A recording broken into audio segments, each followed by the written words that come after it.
제가 나오기 전에 할렐루야 하셨는데 나왔으니까 다시 한번 합시다. 할렐루야. 할렐루야. 감사합니다. 오늘 새로 등록하신 선생님, 이 선생님, 네 분이세 환영합니다. 반가운 얼굴이 있는데 우리 구현의 친구가 어떻게 나왔네? 여기로 어떻게 잘 알았어요? 구현에는 인사 좀 해요. 여기 처음 나왔는데. 자, 빨리 좀 일어나. 구현의 청년인데 제 아들이에요, 아들.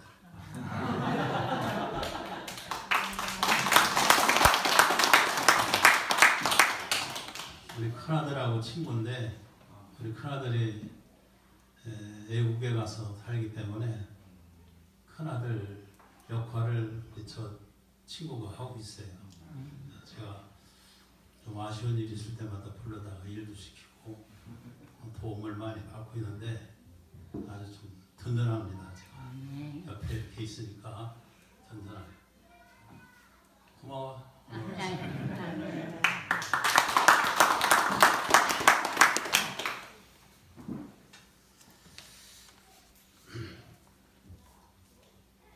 제가 공주에서 8시에 딱 출발했어요. 전에 한번 오다가 길이 막힌 적이 있어가지고 좀 일찍 출발해야 되겠다 했더니 오늘은 길이 안 막혀서 아주 직통으로 왔습니다. 아주 일찍 도착을 해서 좀 다행이다 생각하는데 좀 운전을 하고 이렇게 피곤하면 제 목소리가 좀 가라앉아요. 그래서 평소에 제 목소리가 좀 아닙니다. 평소에는 제 목소리가 아주 좋았는데 좀 가라앉아가지고서 말씀을 증거할 때 좀 어렵지 않겠는가 이렇게 생각을 합니다만 함께 은혜 나누는 시간이 되시길 바랍니다. 오늘 설교 제목 좀 이상하지 않아요? 네? 여러분들이 이런 설교 제목 들어보신 적 있어요? 멋과 맛과 솜씨.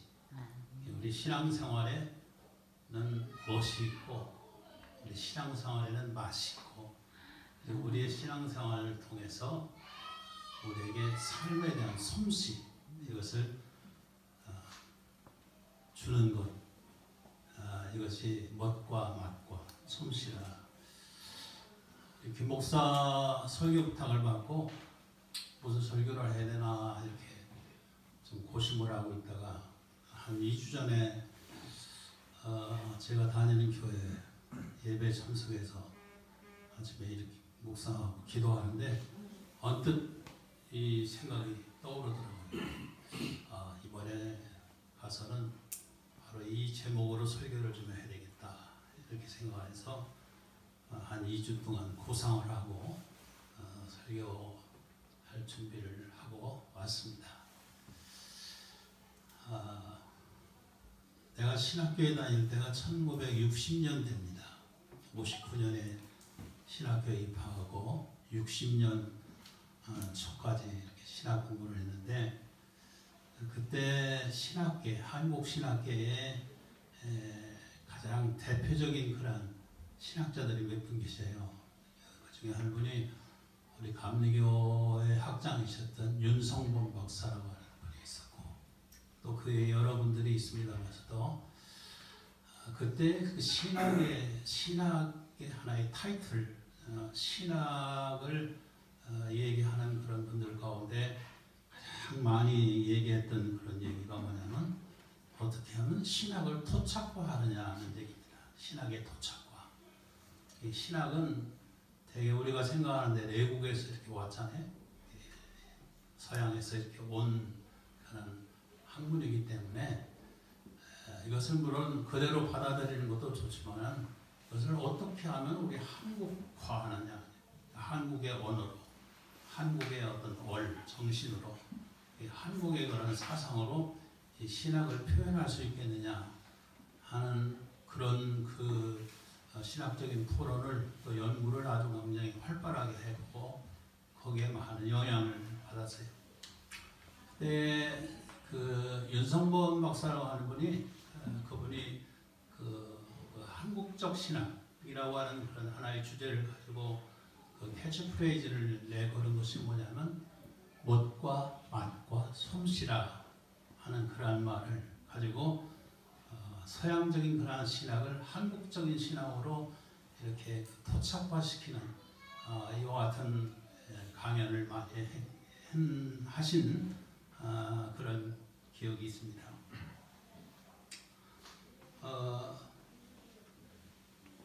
우리 신앙을 한국적으로 이렇게 좀 표현해 본다고 하면은 그 한국인의 정서 속에는 멋을 추구하는 그런 정서가 있다.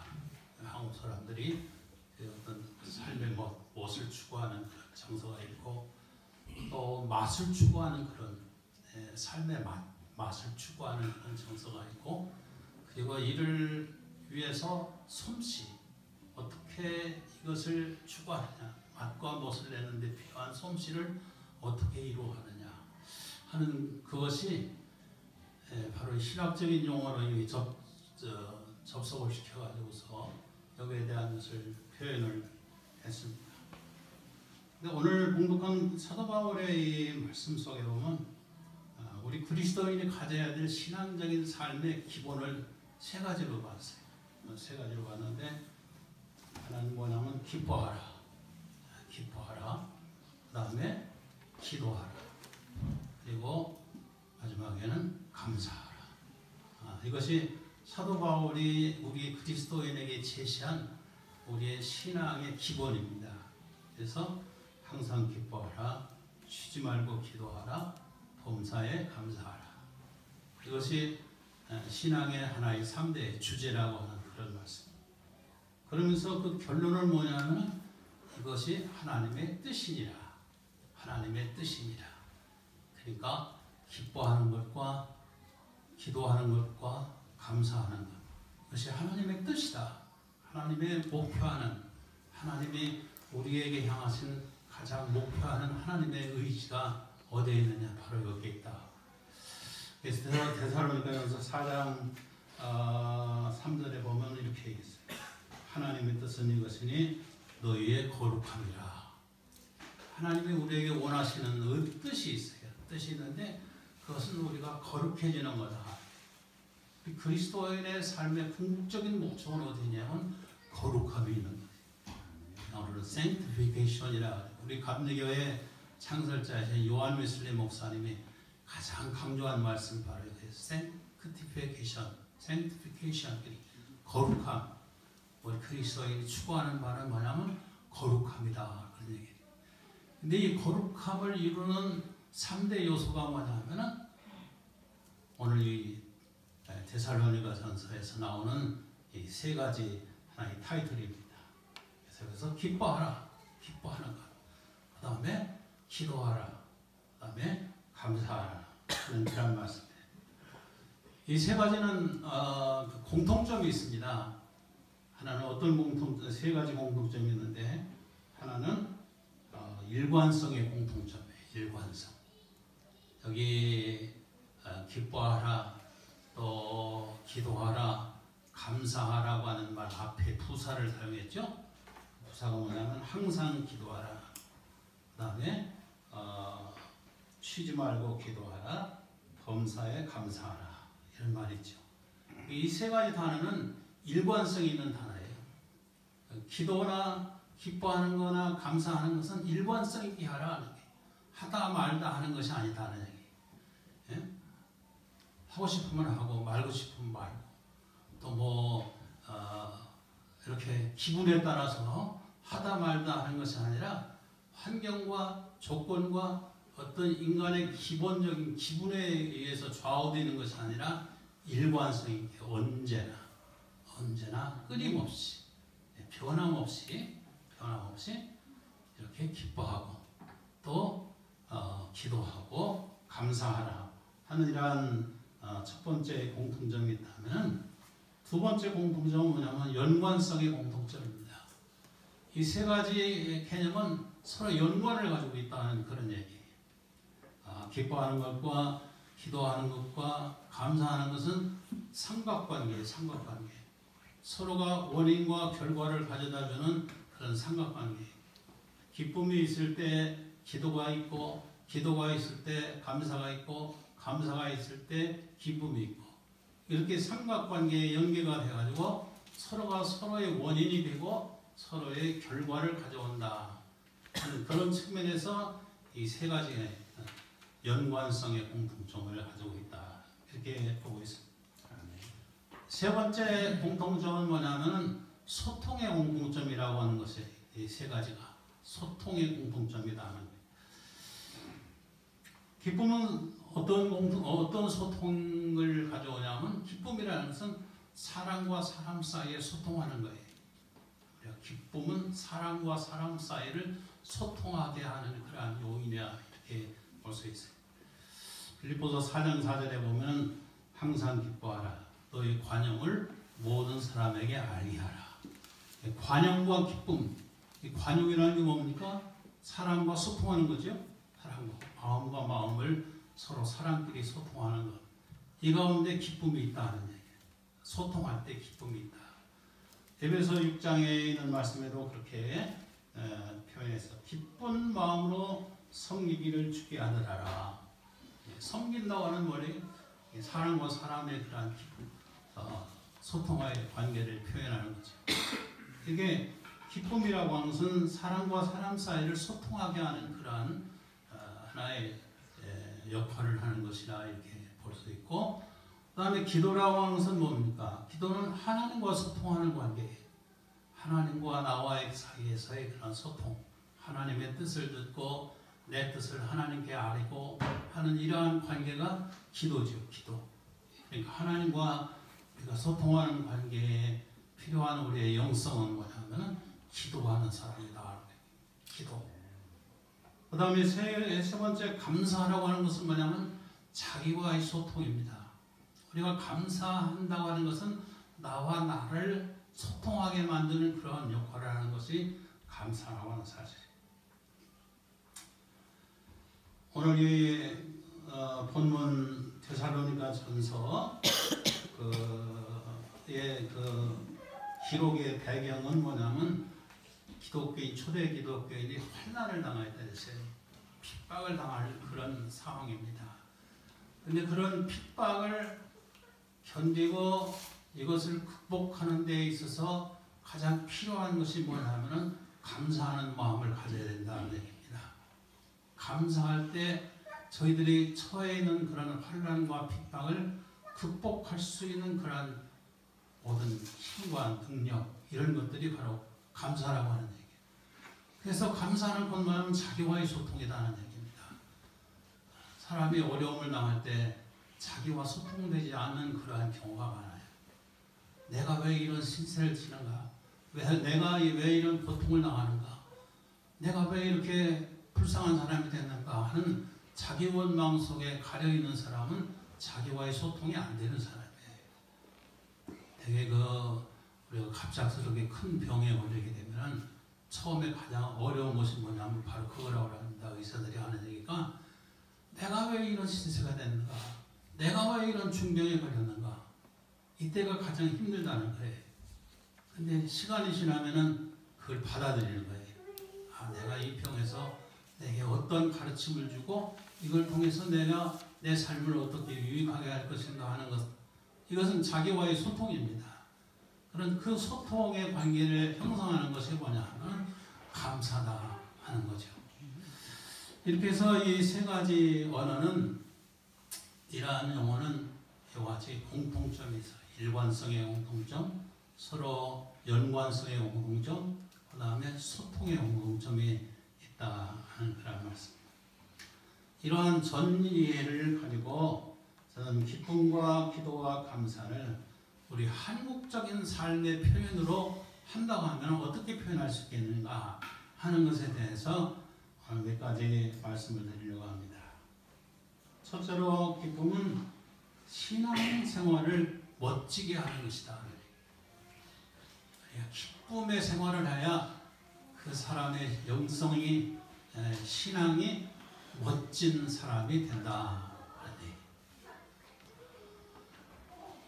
저는 평생 동안 지금까지 살아오면서 나보고 참 잘생겼다, 참 미남이라고 이런 평가를 한 번도 들은 적이 없어요.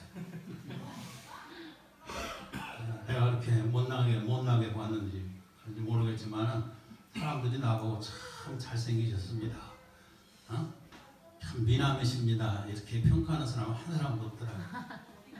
그런데 가끔 그런 평가를 받아요. 감독님 참 멋지십니다. 멋지십니다. 여러분은 어떤 평가를 원하십니까? 참 잘생겼습니다, 미남이십니다 하는 말이, 혹은 미녀라고 하는 말이 좋습니까? 참 멋지십니다 하는 것이 좋습니까? 어떤 걸 원해요? 네. 미남이라는 평가를 받는 게 더 좋은 모양이지? 네. 사실은 미남이다, 잘생겼다는 말보다는 멋지십니다 하는 말이 저한테는 좋더라고요. 근데 제가 멋지다고 하는 말을 가장 많이 듣는 경우가 있어요. 이 근래에 와서 더 많이 듣는 것 같아요. 어떤, 제가 지금 뭐 하고 있다고 그랬죠? 바리스타. 네? 바리스타. 바리스타 직업은 아닙니다. 제가 커피를 공부하고 이걸 통해서 어떻게 사람들을 봉사하고 섬길까 하는 것을 생각하면서 이 바리스타 공부를 한 거예요. 저희 농원에 카페가 있습니다. 우리 카페는 돈 받는 카페가 아니라 와서 공짜로 먹는 카페예요. 사람들이 가끔 찾아오면은 제가 바리스타복을 입고 앞치마를 입고 그러고서 커피를 사람들이 보는 앞에서 바가 있어요. 보면 여기 바에 앉으라고 하고 그들과 얘기하면서 커피를 내려서 제가 대접을 합니다. 물론 공짜로 주는 거예요. 공짜 싫어하는 사람은 없더라고요. 근데 대접을 받고서 꼭 하는 말이 뭐냐면 감독님 참 멋지십니다 하는 얘기예요. 멋지다. 저는 그 한마디 말이 바로 커피값을 받는 것보다 훨씬 좋아요. 멋지십니다. 왜 멋지냐? 멋지다고 하는 말은 왜 하느냐 하면 제가 자기들을 섬긴다는 것 때문에 오는 거예요. 섬긴다. 제 나이가 이 나이가 먹도록 말이야. 이 나이가 먹도록 사람들을 이렇게 섬길 수 있다고 하는 말, 섬기는 그러한 역할을 한다고 하는 것. 이것 때문에 사람들은 나보고 멋지다고 하는 말을 표현한다. 여러분, 우리 신앙생활도 멋진 신앙생활을 해야 됩니다. 멋진 신앙생활을 해야 되는데 이 멋진 신앙이 어디서부터 오느냐 하면 섬김을 통해서 오는 거예요. 기쁨을 통해서 오는 거예요. 기쁨. 근데 기쁨이라고 하는 것은 언제 오느냐 하면 섬김을 통해서 오는 거예요. 여기 항상 기뻐하라고 하는 말씀을 하셨는데 항상 기뻐하라고 해서 여러분 기뻐하십니까? 예? 기뻐해집니까? 누가 기쁘게 사시라고 기뻐하라고 이렇게 한다고 해서 여러분이 기뻐해집니까? 네, 아니죠. 누가 나를 기뻐하라고 해서 기뻐지는 건 아니에요. 성경에 이렇게 하라고 했기 때문에 기뻐하는 건 아니다. 기쁨이라고 하는 진정한 우러나오는 기쁨이라고 하는 것은 내가 섬길 때 섬기는 것은 바로 그것이 소통입니다. 사람과 사람 사이에 소통을 하는 것이 바로 섬기는 것이라고 하는 그런 말씀. 여러분 성경에 보면 야곱이라고 하는 사람이 있어요. 야곱이라고 하는 사람이 야곱의 형은 누구예요? 에서죠. 에서하고 야곱은 같은 쌍둥이인데도 불구하고 이란성 쌍둥이, 일란성 쌍둥이가 아니라 이란성 쌍둥이.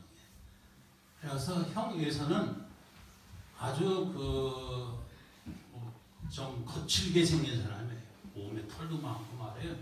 그러니까 거칠게 생긴 사람이에요. 그런데 이 야곱은 아주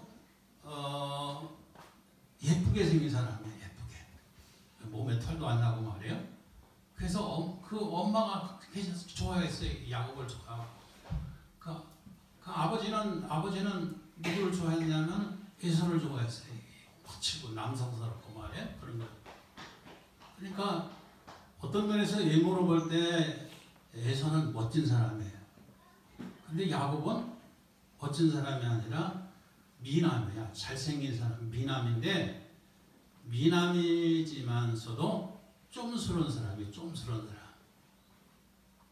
멋진 사람은 아니에요. 좀스러운 사람. 그래서 그 야곱이라고 하는 그 이름 자체가 곧 뭐냐면 좀스럽다는 뜻입니다. 그게. 아주 좀스러운 사람. 왜 그랬느냐 하면은 이 야곱은 자기 폐쇄적인 사람이었어요. 자기 폐쇄적인. 그 히랍 신화에 나시스라고 하는 말이 있어요. 나시스. 이 나시스적인 사람이 나시스라는 신화가 어디서 나오냐면은 아주 잘생긴 예쁜 사람이 어느 호숫가를 지나가다가 보니까 자기 얼굴이 그 호수에 비쳐요. 돌아보니 그 얼굴을 보니까 너무나 잘생긴 거예요. 너무나 예쁜 거예요. 그래서 거기에 심취돼가지고 거기에 그것만 쳐다보고 있다가 그냥 거기에 빠져 죽었어요. 그래서 그게 나시스라고 하는 여기에 생긴 신화의 얘기입니다. 자기 집착하는 사람, 자기만 생각하는 사람들, 이런 사람들을 나시스적인 사람인데 이러한 사람은 멋있는 사람이 아니라 좀스러운 사람이에요. 좀스러운 사람.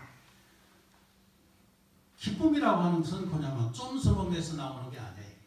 좀스러움에서 자기만 생각하는 그런 좀스러움에서 나오는 거잖아. 아니라 사람을 향해서 우리의 마음을 오픈하고 그리고 뭔가를 그를 섬기고 베풀고 하는 데서 그는 멋스러운 사람, 멋스러운 신앙을 갖게 된다고 하는 것입니다. 근데 이 야곱이라는 사람이 언제 멋스러운 사람으로 바뀌었느냐? 이 야곱이 그 하란 생활을 마치고 자기 고향으로 돌아오면서 형을 만날 생각을 하면서 이제 돌아왔는데 천사와 더불어 씨름을 했어요. 씨름을 해서 환두뼈가 부러졌죠. 환두뼈가 부러지는 그런 체험을 하면서 이 야곱이라는 사람이 그때부터 마음이 열려지기 시작했어요. 오픈됐다는 얘기예요. 그래서 야곱이 천사로부터 들어온 이름이 있는데 새로운 이름이 뭐냐면 이스라엘이라 하라. 지금까지 너는 야곱이었지만은 이제는 이스라엘이라 하라 그랬어요. 야곱이라는 말은 쫀스럽다는 얘기인데 이스라엘이라는 말은 반대가 아닙니다. 멋스럽다는 얘기, 멋스럽다.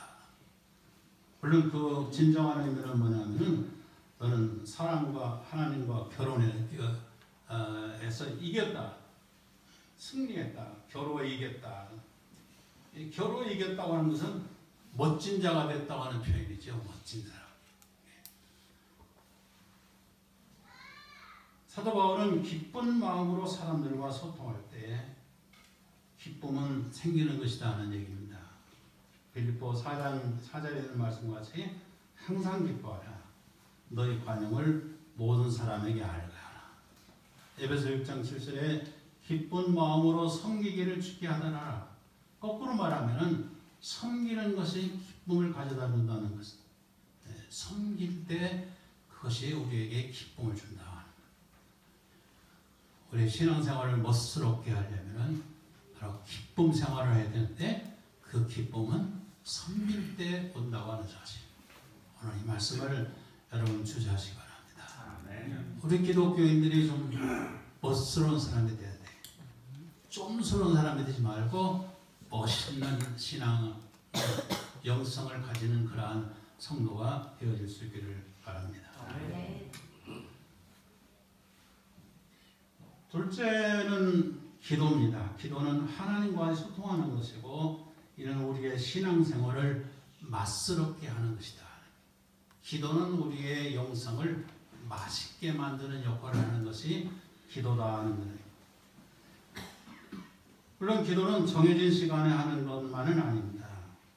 여기서 중요한 말이 뭐냐면 쉬지 말고 기도하라 하는 그런 말씀이죠.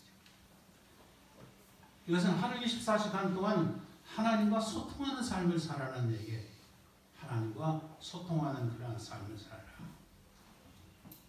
예수님께서도 소금이 맛을 잃으면 밖에 보여진 아니에요. 맛없는 그리스도인, 버리워진 자다. 근데 우리들의 신앙의 맛을 키워주고 돋아주는 그런 역할을 하는 것이 곧 뭐냐면 기도의 삶이라고 하는 얘기입니다. 기도는 우리로 하여금 하나님의 사람답게 만드는 힘이 있는 것이 기도예요. 하나님의 사람답게 하는 것이 바로 그리스도인의 맛입니다. 기도라고 하는 것은 과시하거나 자랑하거나 아니면 어떤 스템을 쌓기 위해서 하는 것이 아닙니다. 기도는 하나님의 사람답게 만들기 위해서 하는 거예요. 기도를 통해서 하나님과 소통할 때 그리스도인다운 그러한 모습을 우리가 갖춰 나갈 수 있는 것입니다. 그래서 예수님께서 너희가 기도할 때 골방에 들어가서 문을 닫고 은밀한 중에 기도하라 하는 말이 바로 그거예요. 바로 그 기도가 우리를 그리스도인답게 하나님의 모습을 닮은 자로서의 그러한 모습으로 맛스러운 사람으로 우리를 만들어갈 수 있기 때문입니다. 여러분 야고보서 15장 13절에서 17절에 보면은 우리가 왜 기도해야 되는 이유를 거기에 얘기했어요. 언제 시간이 있으면 야고보서 5장 13절로 17절 말씀을 읽어보시기 바랍니다. 간단하게 말하면 거기에 고난을 이기고 기도는 고난을 이기고 병을 고치고 죄를 용서받고 역사하는 힘을 얻고 그리고 천지를 다스린다. 기도를 통해서 하늘과 땅을 다스리는 그러한 역할을 한다. 그러면서 엘리야의 기도를 거기에 설명한 것을 볼 수 있습니다. 바로 이것이 바로 신앙의 맛이죠. 신앙의 맛. 고난을 이기고 병을 고치고 죄를 용서받고 역사하는 힘을 얻고 천지를 다스리는 그러한 능력. 이것이 신앙의 맛이죠. 신앙에는 바로 이러한 맛이 있다고 하는 사람이에요. 여러분, 제가 요새 다니엘서를 읽고 있는데 이 다니엘서를 읽으면서 감동을 받은 게 있어요. 다니엘은 기도의 사람 아닙니까? 그런데 다니엘이 기도하는 그 모습과 그의 삶을 바라보면서 당시 느부갓네살이라는 사람이 감탄을 했어요. 느부갓네살은 바알신을 섬기는 사람입니다. 한 나라의 바벨론의 왕으로서 바알신을 섬기는 대표적인 사람이에요.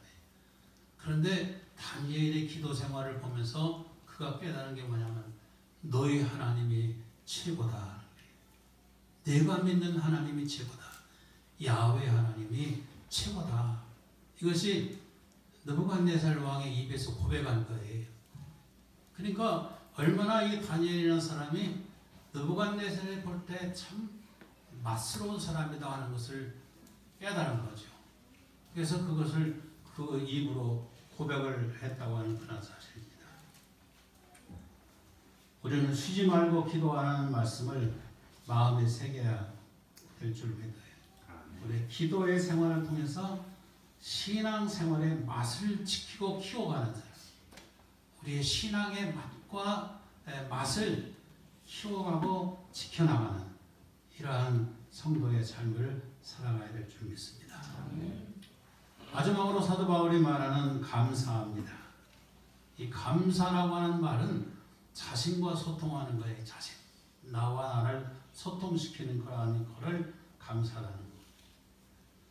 감사의 영성은 신앙생활에서 어떤 역할을 하냐면 솜씨의 역할을 한다. 솜씨. 똑같은 재료를 가지고도 어떤 사람은 맛있게 음식을 만드는 사람이 있고 어떤 사람은 별로 맛없게 만드는 경우가 있어요. 그 뭐의 차이입니까? 솜씨의 차이예요. 솜씨. 똑같은 옷감을 가지고도 어떤 사람은 멋있게 옷을 만드는 사람이 있고 어떤 사람은 별로 못 없게 만드는 사람이 있어요. 뭐 때문에? 뭐의 차이예요? 솜씨의 차이예요. 솜씨라고 하는 것은 맛을 만들기도 하고 멋을 만들기도 하고 이게 솜씨의 차이라는 거예요.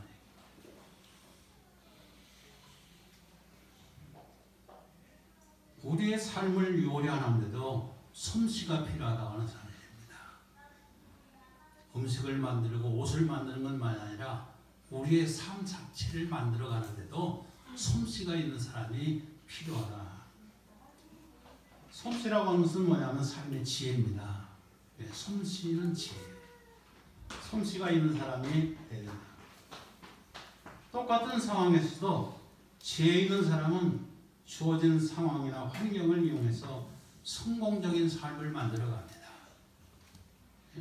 똑같은 상황인데 어떤 사람은 그것을 성공적인 삶의 기회로 삼고 어떤 사람은 그것 때문에 좌절하고 낙심하고 자기 인생을 저버리는 그러한 삶으로 전락하는 그런 차이가 뭐냐면 솜씨 때문입니다. 삶의 솜씨. 그런데 그 삶의 솜씨를 제공해 주는 것이 그건 뭐냐면 감사라고 하는 얘기입니다. 감사.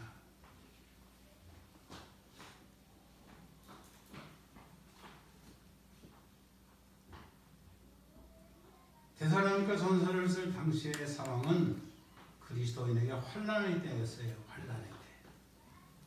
이 일을 극복하고 환난에서 승리하는 삶을 만들 수 있는 것이 그 영성이 뭐냐면은 감사하는 마음을 가질 때 이것을 가능하다는 거예요. 우리는 감사는 여러 이유 때문에 하게 됩니다.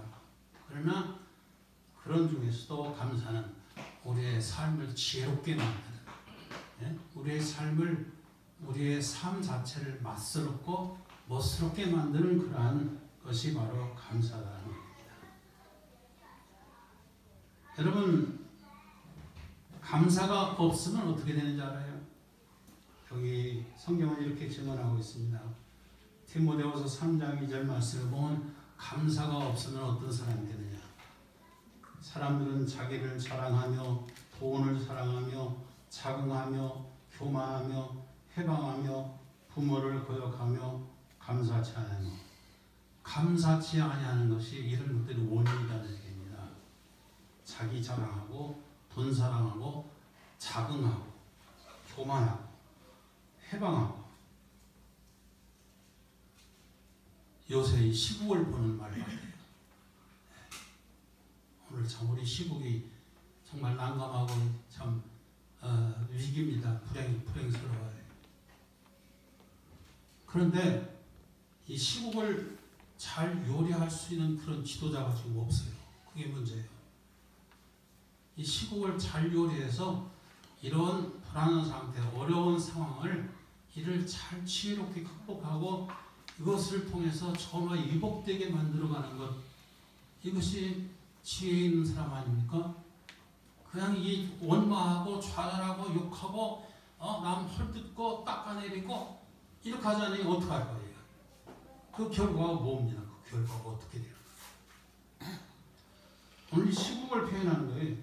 자랑하고 돈을 사랑하고 자긍하며 교만하며 회방하며 이런 것들이 다 오늘의 시국의 현상입니다.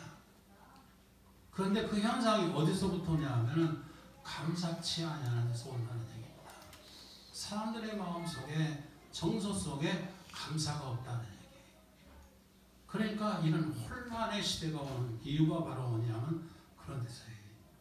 이건 누구나 다 마찬가지입니다. 뭐 대통령도 그렇고 정치하는 사람들도 그렇고 다 마찬가지예요. 감사를 잃어버린 그러한 정서, 이것이 시국을 혼란하게 만드는 그런 원인이다. 그래서 이걸 극복하고 이런 어려운 시기를 잘 극복하고 이것을 요리할 수 있는 것이 그건 뭐냐면 우리의 마음속에 감사의 마음을 회복하는 것밖에 없다는 얘기입니다. 로마서 1장 21절에 보면 생각이 허망해지며 일하는 마음이 어두워졌다. 사람이 허망해지고 어두워졌다. 이 감사치 않은 데서부터 온 것이다 하는 얘기예요. 동시에 감사가 있으면 어떤 일이 오느냐? 고린도후서 2장 14절에 우리를 이기게 하고 그리스도의 향기를 풍기게 하라. 감사한 마음이 있으니까 이기게 했다. 네? 삶을 지혜롭게 이기게 하는 것이 어디서 오냐? 감사해서. 빌립보 4장 6절에 보면 아무것도 염려하지 말고 오직 모든 일에 기도와 간구로 너희 구할 것을 감사함으로 하나님께 아뢰라. 감사 이런 것들이 모든 상황을 염려를 극복하게 하는 그러한 원인이 된다. 골로새 3장 15절에 보면 그리스도의 평강이 너희를 주장하게 하라. 우리의 평강이 어디서 옵니까? 감사에서부터 오는 것이죠. 평화가 어디서 와요? 감사에서부터 온다고 하는 것입니다. 우리 요셉이라고 하는 사람을 통해서 예를 들 수 있습니다. 그는 모든 자기에게 찾아오는 환경을 감사함으로 받아들인 사람이에요. 자기와 소통한 사람이에요. 그래서 누구를 원망하지 않았어요. 자기의 처신을 원망하지 않았어요. 그 결과 그에게 온 것이 뭡니까? 그는 자기와 소통함으로 인해서 모든 자기에게 처한 그러한 난관과 어려움을 극복하고 이를 지혜롭게 잘 만들어서 성공한 사람이 되어진 거죠. 인생의 진정한 성공이라고 하는 것은 어디서 오느냐? 감사에서부터 시작한다고 하는 사실이에요. 왜냐? 감사는 우리의 삶을 요리할 수 있는, 삶을 요리할 수 있는 하나의 감사는 솜씨이기 때문에 솜씨. 감사하는 사람은 삶을 요리할 수 있는 솜씨가 있는 사람이에요. 그를 통해서 하나님은 그를 승리케 하신다고 하는 사실입니다.